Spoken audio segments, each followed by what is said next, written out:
ಓಂ ಶ್ರೀ ಸಾಯಿನಾಥಾಯ ನಮಃ. ಶ್ರೀ ಸಾಯಿ ಸಚ್ಚರಿತೆ 48ನೆಯ ಅಧ್ಯಾಯ. ಶೇವಡೆ ಅವರ ಭಕ್ತಿ, ಸಪಟಣೇಕರ್ ದಂಪತಿಗಳಿಗೆ ಸಂತತಿ. ನಮಸ್ಕಾರ, ನಾನು ಡಾಕ್ಟರ್ ವಿಜಯ. ಶ್ರೀ ಸಾಯಿ ಸಚ್ಚರಿತೆ ಚಾನಲ್ಗೆ ನಿಮಗೆ ಸ್ವಾಗತ, ಸುಸ್ವಾಗತ. ಶ್ರೀ ಸಾಯಿ ಸಚ್ಚರಿತೆಯ 48ನೆಯ ಅಧ್ಯಾಯವನ್ನು ಪ್ರಾರಂಭಿಸೋಣ. ಒಬ್ಬರು ಹೇಮಾಡ ಪಂಥರನ್ನು ಸಾಯಿಬಾಬಾ ಅವರು ಗುರುಗಳು ಅಥವಾ ಸದ್ಗುರುಗಳು ಎಂದು ಕೇಳಿದರು. ಇದನ್ನು ವಿವರಿಸಲು ಹೇಮಾಡ ಪಂಥರು ಸದ್ಗುರುವಿನ ಲಕ್ಷಣಗಳನ್ನು ವರ್ಣಿಸಿದ್ದಾರೆ.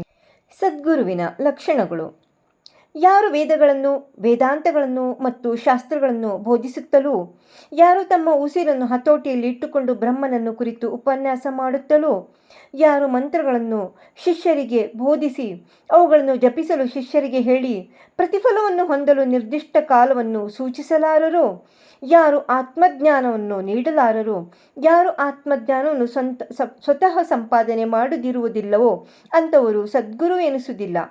ಆದರೆ ಯಾರು ತಮ್ಮ ಉಪದೇಶಗಳಿಂದ ನಮ್ಮಲ್ಲಿರುವ ಐಹಿಕ ಭೋಗಗಳ ಚಪಲತೆಯನ್ನು ದೂರ ಮಾಡಬಲ್ಲರೋ, ಯಾರು ನಮಗೆ ಆತ್ಮಜ್ಞಾನದ ನೈಜ ಸ್ವರೂಪವನ್ನು ತೋರಿಸಬಲ್ಲರೋ, ಯಾರು ಆತ್ಮಜ್ಞಾನದ ಆಧ್ಯಾತ್ಮಿಕ ಮತ್ತು ಪ್ರಾಯೋಗಿಕ ವಿಧಾನಗಳಲ್ಲಿ ಪರಿಶ್ರಮ ಹೊಂದುತ್ತಾರೋ ಅವರೇ ನಿಜವಾದ ಸದ್ಗುರುಗಳೆಂದು ನಾವು ಕರೆಯಬಹುದು.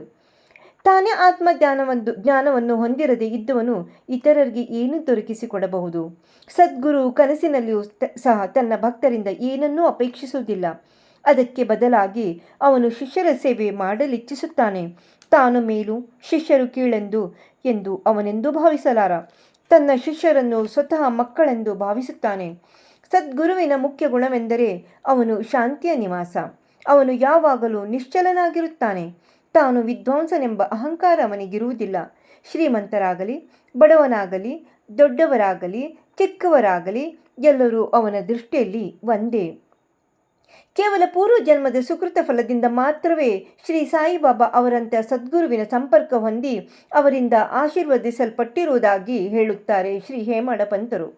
ಬಾಬಾ ಅವರು ತುಂಬ ಯೌವನದಲ್ಲಿಯೂ ಸಹ ಚಿಲುಮೆ ಒಂದನ್ನು ಬಿಟ್ಟರೆ ಇನ್ನಾವುದನ್ನು ಇಟ್ಟುಕೊಂಡಿರುವುದಿಲ್ಲ. ಅವರಿಗೆ ಸಂಸಾರವಾಗಲಿ, ಸ್ನೇಹಿತರಾಗಲಿ, ಮನೆಯಾಗಲಿ ಯಾವ ಆಧಾರವೂ ಇರಲಿಲ್ಲ. 18ನೆಯ ವಯಸ್ಸಿನಲ್ಲಿ ಅವರು ತಮ್ಮ ಮನಸ್ಸನ್ನು ಹತೋಟಿಯಲ್ಲಿಟ್ಟುಕೊಂಡು ಅತೀತರಾಗಿದ್ದರು. ಯಾವಾಗಲೂ ನಿರ್ಭಯರಾಗಿ ಏಕಾಂತ ಸ್ಥಳದಲ್ಲಿ ಕುಳಿತು ಆತ್ಮದಲ್ಲಿ ತಲ್ಲೀನರಾಗಿರುತ್ತಿದ್ದರು. ಅವರು ಜೀವಿಸಿದ್ದಾಗ ಯಾವುದೇ ತರಹದ ಅನುಭವಗಳಾದವು ಅದೇ ತರಹದ ಅನುಭವಗಳು ಭಕ್ತರಿಗೆ ಈಗಲೂ ಆಗುತ್ತಿವೆ. ಭಕ್ತರ ನಿಷ್ಕಳಂಕ ಪ್ರೇಮವನ್ನು ಅರಿತು ಅವರ ಹಿತಕ್ಕೋಸ್ಕರ ಲೌಕಿಕದಲ್ಲಿ ಸಾಮಾನ್ಯ ಮನುಷ್ಯರಂತೆ ಬಾಬಾ ಅವರು ವರ್ತಿಸಿದರು. ಭಕ್ತರು ತಮ್ಮ ವಿಶ್ವಾಸ ಮತ್ತು ಭಕ್ತಿ ಎಂಬ ಹೃದಯದ ಸೊಡರನ್ನು ಅಣಿಮಾಡಿ ಪ್ರೀತಿ ಎಂಬ ಬತ್ತಿಯಿಂದ ಅದನ್ನು ಉರಿಸಬೇಕು. ಹೀಗೆ ಮಾಡಿದರೆ ಜ್ಞಾನ ಎಂಬ ಜ್ವಾಲೆ ಅಡಿಗಿ ಪ್ರಕಾಶಮಾನವಾಗುತ್ತದೆ. ಪ್ರೀತಿ ಇಲ್ಲದ ಜ್ಞಾನ ಒಣಭೂಮಿಯಂತೆ. ಆ ತೆರದ ಜ್ಞಾನವನ್ನು ಯಾರೂ ಅಪೇಕ್ಷಿಸುವುದಿಲ್ಲ. ಪ್ರೀತಿ ಇಲ್ಲದೆ ತೃಪ್ತಿ ಇರುವುದೇ ಇಲ್ಲ. ಇದುದರಿಂದ ನಮ್ಮಲ್ಲಿ ನಿಶ್ಚಲವಾದ ಅಪಾರವಾದ ಪ್ರೇಮವಿರಬೇಕು. ಆ ಪ್ರೇಮವನ್ನು ಯಾರಿಂದ ವರ್ಣಿಸಲು ಸಾಧ್ಯ? ಅದರ ಮುಂದೆ ಎಲ್ಲವೂ ಕ್ಷುಲ್ಲಕ. ಪ್ರೇಮವಿಲ್ಲದ ಪಠಣದಿಂದಾಗಲಿ ಶ್ರವಣದಿಂದಾಗಲಿ ಏನೂ ಪ್ರಯೋಜನವಿಲ್ಲ. ಪ್ರೀತಿ ಅಥವಾ ಪ್ರೇಮದ ಹೊಂಬೆಳಕಿನಿಂದ ಭಕ್ತಿ, ಶಾಂತಿ, ವೈರಾಗ್ಯ, ಮುಕ್ತಿ ಎಲ್ಲವೂ ದೊರಕುತ್ತದೆ. ಪ್ರೇಮವು ಯಾವುದರಲ್ಲಿ ತಾನಾಗಿಯೇ ಅಂಕುರಿಸುವುದಿಲ್ಲ. ಅದನ್ನೇ ಕುರಿತು ದೀರ್ಘವಾಗಿ ನಾವು ಶ್ರದ್ಧೆಯಿಂದ ಧ್ಯಾನ ಮಾಡಬೇಕು. ನಿಜವಾದ ಹಂಬಲ ಮತ್ತು ಸಂಯಮ ಇದ್ದರೆ ಮಾತ್ರ ಪರಮಾತ್ಮನು ತಾನೇ ಸ್ವತಃ ಎಂಬುದನ್ನು ಭಕ್ತರು ಅರಿತುಕೊಳ್ಳಬೇಕು. ಅದುದರಿಂದ ಗುರುವಿನಡೆಗೆ ಪರಿಶುದ್ಧವಾದ ಮನಸ್ಸಿನಿಂದ ಸಾಗಿ ಅವನ ಪಾದಾರ್ಚನೆ ಮಾಡೋಣ. ಆಗ ನಾವು ಅವನಿಂದ ರಕ್ಷಿಸಲ್ಪಡುತ್ತೇವೆ. ಈ ಕೆಳಗಿನ ಭಕ್ತರ ಅನುಭವಗಳನ್ನು ಈ ರೀತಿ ನಿದರ್ಶಿಸುತ್ತವೆ. ಸಪಟಣೇಕರ್. ಅಕ್ಕಲಕೋಟೆಯ ಸಪಟಣೇಕರ್ ವಿದ್ಯಾರ್ಥಿಯಾಗಿ ಕಾನೂನು ವ್ಯಾಸಂಗ ಮಾಡುತ್ತಿದ್ದರು. ಅವರು ಒಂದು ದಿನ ತಮ್ಮ ವಿದ್ಯಾರ್ಥಿಯಾದ ಶೇವಡೆ ಅವರನ್ನು ಸಂಧಿಸಿದರು. ಇತರ ವಿದ್ಯಾರ್ಥಿಗಳು ಕೂಡ ಗುಂಪು ಕೂಡಿಕೊಂಡು ಬಂದು ಅವರ ವ್ಯಾಸಂಗದ ಟಿಪ್ಪಣಿಯನ್ನು ಹೋಲಿಸಿಕೊಂಡರು. ಇದರಿಂದ ಶೇವಡೆ ಅವರು ಏನೂ ಓದಿಲ್ಲವೆಂದು ಅವರನ್ನು ಎಲ್ಲರೂ ಉಪಹಾಸ ಮಾಡಿದರು. ಆಗವರು, ಸರಿಯಾಗಿ ಓದದಿದ್ದರೂ ಪರವಾಗಿಲ್ಲ, ನನ್ನ ಸಾಯಿಬಾಬಾ ನನ್ನನ್ನು ಪಾಸು ಮಾಡುತ್ತಾರೆ ಎಂದರು. ಸಪಟಣೇಕರ್ ಅವರಿಗೆ ಆಶ್ಚರ್ಯವಾಯಿತು. ಅವರು ಶೇವಡೆಯವರನ್ನು ಪಕ್ಕಕ್ಕೆ ಕರೆದು, ಸಾಯಿಬಾಬಾ ಅಂದರೆ ಯಾರು ಎಂದು ಕೇಳಿದರು. ಅದಕ್ಕೆ ಶೇವಡೆಯವರು, ಶಿರಡಿಯಲ್ಲಿ ಮಸೀದಿಯಲ್ಲಿ ಒಬ್ಬ ಫಕೀರರು ವಾಸಿಸುತ್ತಿದ್ದಾರೆ. ಮಹಾ ಸತ್ಪುರುಷರು. ಅವರು ಏಕೈಕ ವ್ಯಕ್ತಿ. ಪೂರ್ವ ಜನ್ಮದ ಪುಣ್ಯ ಫಲವಿದ್ದಲ್ಲಿ ಮಾತ್ರ ಅವರನ್ನು ನೋಡಲು ಸಾಧ್ಯ. ನಾನು ಅವರನ್ನು ಸಂಪೂರ್ಣವಾಗಿ ನಂಬಿದ್ದೇನೆ ಮತ್ತು ಅವರು ಹೇಳುವುದು ಎಂದೂ ಸುಳ್ಳಾಗುವುದಿಲ್ಲ. ನಾನು ಮುಂದಿನ ವರ್ಷ ತೇರ್ಗುಡವಾಗುವೆನೆಂದು ಕಳೆದ ವರ್ಷವೇ ಅವರು ನನಗೆ ಹೇಳಿದ್ದಾರೆ. ಅದರಿಂದ ನಾನು ದೃಢ ನಂಬಿಕೆಯಿಂದ ಇದ್ದೇನೆ ಎಂದರು. ಸಪಟಣೇಕರ್ ಅವರು ಇದನ್ನು ಕೇಳಿ ನಕ್ಕು ಅವರನ್ನು ಮತ್ತು ಬಾಬಾ ಅವರನ್ನು ಕುರಿತು ಹಾಸ್ಯ ಮಾಡಿದರು. ಮುಂದೆ ಇಬ್ಬರು ಪರೀಕ್ಷೆಯಲ್ಲಿ ತೇರ್ಗಡೆ ಹೊಂದಿದರು. ಚಲ್ಹಟ್. ಸಪಟಣೇಕರ್ ಅವರು ಅಕ್ಕಲ್ಕೋಟೆಯಲ್ಲಿ ವಕೀಲ ವೃತ್ತಿ ಆರಂಭ ಮಾಡಿದರು. ಇದಾದ 10 ವರ್ಷಗಳ ನಂತರ ಅವರ ಮಗನು ಗಂಟಲು ವ್ಯಾಧಿಯಿಂದ ಮೃತನಾದನು. ಇದು ಅವರ ಹೃದಯವನ್ನು ಭೇದಿಸಿತು. ಗಾಣಗಾಪುರ್ ಮತ್ತು ಇತರ ಪವಿತ್ರ ತೀರ್ಥಯಾತ್ರೆಗಳನ್ನು ಮಾಡಿದರೂ ಆದರೂ ಶಾಂತಿ ದೊರಕಲಿಲ್ಲ. ವೇದಾಂತ ಪಾರಾಯಣ ಮಾಡಿದರೂ ಕೂಡ ಶಾಂತಿ ಸಿಗಲಿಲ್ಲ. ಆಗ ಅವರಿಗೆ ಶೇವಡೆಯವರು ಹೇಳಿದ ಬಾಬಾ ಅವರು ಜ್ಞಾಪಕ ಬಂದರು.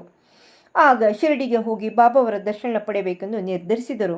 ಅವರು ತಮ್ಮ ಕಿರಿಯ ಸಹೋದರ ಪಂಡಿತರಾವರೊಡನೆ ಶಿರಡಿಗೆ ಹೋಗಿ ಬಾಬಾ ಅವರ ದರ್ಶನ ಪಡೆದ ಮರುಕ್ಷಣವೇ ಆನಂದಭರಿತರಾದರು. ಅವರು ಬಾಬಾ ಅವರ ಹತ್ತಿರ ಹೋಗಿ ಶುದ್ಧ ಮನಸ್ಸಿನಿಂದ ಹಣ್ಣು ಹೂವುಗಳನ್ನು ಅವರ ಮುಂದಿಟ್ಟು ಕೂಡಲೇ ಬಾಬಾ ಅವರು ಹಣ್ಣು ಮತ್ತು ಹೂಗಳನ್ನು ಅವರ ಮುಂದಿಟ್ಟ ಕೂಡಲೇ ಬಾಬಾ ಅವರು ಇಲ್ಲಿಂದ ಹೊರಟು ಹೋಗು ಚಲ್ಹಟ್ ಎಂದು ಆರ್ಭಟಿಸಿದರು. ಸಪಟಣೇಕರ್ ಅವರು ತಲೆ ತಗ್ಗಿಸಿ ದಿಕ್ಕು ತಪ್ಪಿ ಏನೂ ತಿಳಿಯದೆ ಪಕ್ಕಕ್ಕೆ ಸರಿದರು.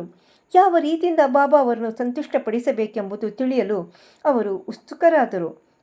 ಕೆಲವರು ಬಾಳ ಸಿಂಪಿಯವರ ಕಡೆಗೆ ಹೋಗಲು ತಿಳಿಸಿದರು. ಸಪಟಣೇಕರ್ ಶಿಂಪಿ ಅವರನ್ನು ಕಂಡು ಸಲಹೆ ಕೇಳಿದರು. ಅವರು ಬಾಬಾ ಅವರ ಒಂದು ಫೋಟೋನು ತೆಗೆದುಕೊಂಡು ಅವರೊಡನೆ ಮಸೀದಿಗೆ ಬಂದರು.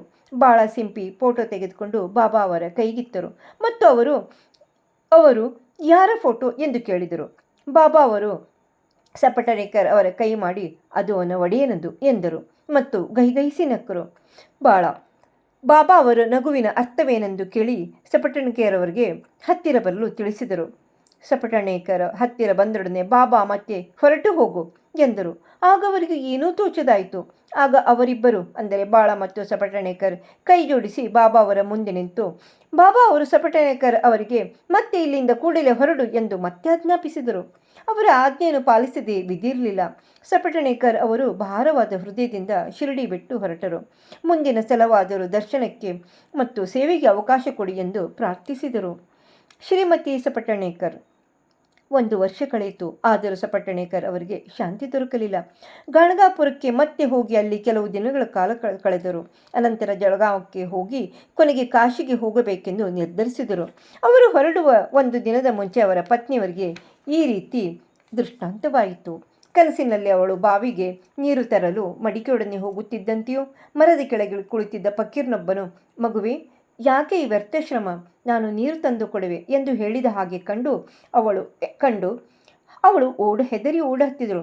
ಫಕೀರನು ಅವಳನ್ನು ಹಿಂಬಾಲಿಸಿದನು. ಅಷ್ಟರಲ್ಲಿ ಕನಸು ಮುಗಿದು ಕಣ್ಣು ತೆರೆದು ನೋಡಿದಳು. ಯಾರೂ ಇರಲಿಲ್ಲ. ಇದನ್ನು ಪತಿಗೆ ಹೇಳಿದಳು. ಅವರಿದು ಶುಭ ಶಕುನವೆಂದು ಮನಗೊಂಡು ಶಿರಡಿಗೆ ಹೋಗಲು ನಿರ್ಧರಿಸಿದರು. ಶಿರಡಿ ತಲುಪಿ ಮಸೀದಿಗೆ ಹೋದಾಗ ಬಾಬಾ ಅವರು ಅಲ್ಲಿರಲಿಲ್ಲ. ಅವರು ಲೇಂಡಿ ತೋಟಕ್ಕೆ ಹೋಗಿದ್ದರು. ಅವರು ಮಸೀದಿಗೆ ಬರುವ ತನಕ ಕಾಯುತ್ತಾ ಕುಳಿತರು. ಶ್ರೀಮತಿಯವರು ಬಾಬಾ ಅವರನ್ನು ನೋಡಿ ತಾವು ಕನಸಿನಲ್ಲಿ ಕಂಡ ಫಕೀರ್ನಂತೆ ಅವರಿದ್ದುದನ್ನು ಕಂಡು ಭಕ್ತಿಪೂರ್ವಕವಾಗಿ ಅವರಿಗೆ ನಮಸ್ಕರಿಸಿದಳು ಮತ್ತು ಅವಳ ಭಕ್ತಿಗೆ ಮನಸೋತ ಬಾಬಾ ಅಲ್ಲಿದ್ದ ಬೇರೆ ಭಕ್ತರಿಗೆ ತಮ್ಮದೇ ಆದ ಒಂದು ರೀತಿಯಲ್ಲಿ ಕತೆ ಹೇಳತೊಡಗಿದರು. ನನ್ನ ಕೈಕಾಲುಗಳು, ಹೊಟ್ಟೆ, ಸೊಂಟ ಎಲ್ಲವೂ ಬಹಳ ದಿನಗಳಿಂದ ನೋಯುತ್ತಿವೆ. ನಾನು ಅನೇಕ ಔಷಧಿಗಳನ್ನು ತೆಗೆದುಕೊಂಡೆ, ಆದರೂ ಗುಣವಾಗಲೇ ಇಲ್ಲ. ಔಷಧಿ ಬಿಟ್ಟೆ.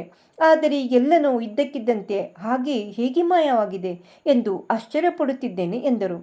ಇಲ್ಲಿ ಬಾಬಾ ಯಾರದೇ ಹೆಸರನ್ನು ಸೂಚಿಸಿಲ್ಲವಾದರೂ ಕೂಡ ಈ ನೋವು ಶ್ರೀಮತಿಯವರದ್ದೇ ಆಗಿತ್ತು. ಬಾಬಾ ಅವರು ವರ್ಣಿಸಿದಂತೆ ಅವರ ನೋವು ಗುಣವಾಯಿತು. ಆಗ ಶ್ರೀ ಸಪಟಣೇಕರ್ ಅವರು ದರ್ಶನ ಪಡೆಯಲು ಮುಂದೆ ಬಂದರು. ಆಗಲೂ ಬಾಬಾ ಅವರು ಹಿಂದಿನಂತೆ ಚಲ್ಹಟ್ ಎಂದರು. ಆಗ ಅವರಿಗೆ ಬಾಬಾ ಅವರ ಅಸಮಾಧಾನಕ್ಕೆ ತಮ್ಮ ಹಿಂದಿನ ಕರ್ಮಗಳೇ ಕಾರಣ ಎಂದು ತಿಳಿದು ಅವುಗಳನ್ನು ಸರಿಪಡಿಸಿಕೊಳ್ಳಬೇಕೆಂದು ನಿಶ್ಚಯಿಸಿದರು. ಅನಂತರ ಬಾಬಾ ಅವರ ಚರಣಕಮಲಗಳಿಗೆ ಎರಗಿದರು. ಆಗ ಬಾಬಾ ಸಪಟಣೇಕರ್ ಅವರನ್ನು ಆಶೀರ್ವದಿಸಿದರು. ಸಪಟಣೇಕರ್ ಅವರು ಬಾಬಾ ಅವರ ಪಾದ ಸಂವಹನ ಮಾಡುತ್ತಾ ಕುಳಿತರು. ಆ ಸಮಯಕ್ಕೆ ಸರಿಯಾಗಿ ದನ ಕಾಯುವ ಒಬ್ಬ ಹೆಂಗಸು ಬಂದು ಬಾಬಾ ಅವರ ನಡತಿ ಕುಳಿತಳು. ಆಗ ಬಾಬಾ ಅವರು ತಮ್ಮದೇ ಆದ ರೀತಿಯಲ್ಲಿ ಒಬ್ಬ ವರ್ತಕನ ಕತೆ ಹೇಳತೊಡಗಿದರು. ಆಗ ಸಪಟಣೇಕರ್ ಅವರಿಗೆ ಅದು ತಮ್ಮ ಅನುಭವವೇ ಆಗಿರುವುದರಿಂದ ಕಂಡು ಬಾಬಾ ಅವರಿಗೆ ಇದೆಲ್ಲ ಹೇಗೆ ಗೊತ್ತಾಯಿತು ಎಂದು ವಿಸ್ಮಿತರಾದರು. ಅವರು ಸರ್ವಜ್ಞರೆಂದು ಮನಗಂಡರು.